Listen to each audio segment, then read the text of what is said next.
सभी का अभिनंदन। इस वीडियो में मैं आपको पॉलीसैकेराइड्स याद करवाने वाला हूँ। पॉलीसैकेराइड्स ऐसे कार्बोहाइड्रेट्स को कहते हैं जिनका hydrolysis large number of monosaccharide produce करता है। पॉलीसैकेराइड्स को CGS से याद रख सकते हैं। फिजिक्स में सिस्टम्स ऑफ यूनिट होते हैं जिसमें डिस्टेंस, मास और टाइम को मेज़र किया जाता है।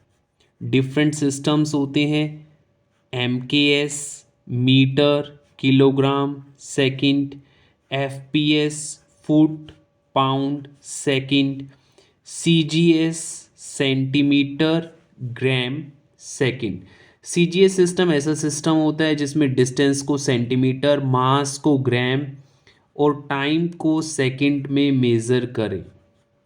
तो CGS से पॉलीसैकेराइड्स को याद रखा जा सकता है। आइए देखते हैं CGS क्या है। C stand for cellulose, G stand for glycogen and the S stand for starch.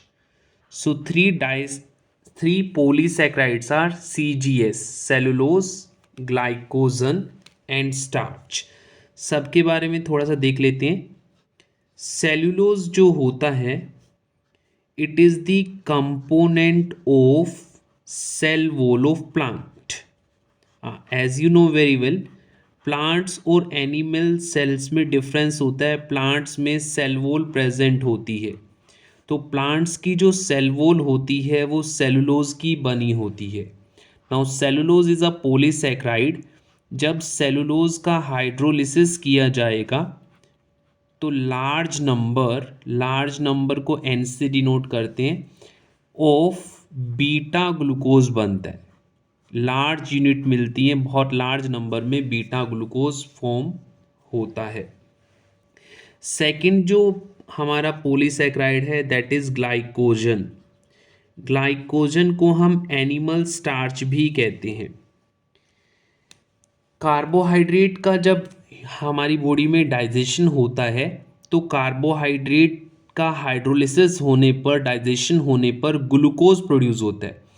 Glucose को हमारी बॉडी में ग्लाइकोजन की फॉर्म में स्टोर किया जाता है। तो ग्लाइकोजन जो होगा वो स्टोरेज पॉलीसैकेराइड होता है एनिमल्स का। It is storage polysaccharide. Glucose हमारी बॉडी में ग्लाइकोजन की फॉर्म में स्टोर होता है।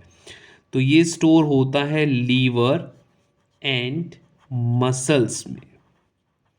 जब इसका हाइड्रोलिसिस होगा ग्लाइकोजन का, तो हमें लार्ज नंबर ऑफ ग्लूकोज मिलेगा, लेकिन यहाँ पर अल्फा ग्लूकोज फॉर्म होता है।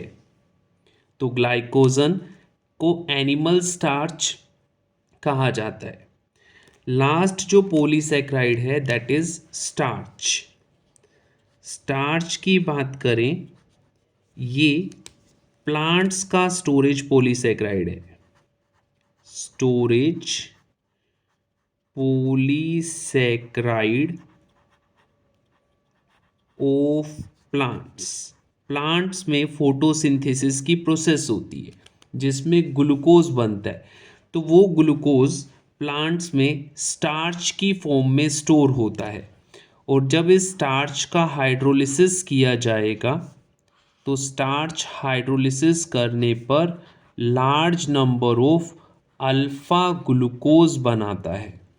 तो स्टार्च जो है वो प्लांट्स में फूड स्टोर करने का काम करता है और ग्लाइकोजन एनिमल्स में फूड स्टोर करने का काम करता है। तो इसीलिए ग्लाइकोजन को एनिमल स्टार्च कहते हैं। ये वही काम कर रहा है जो स्टार्च प्लांट्स में करता है, तो एनिमल स्टार्च कहा जाता है ग्लाइकोजन को। Thank you. I hope this video will help you.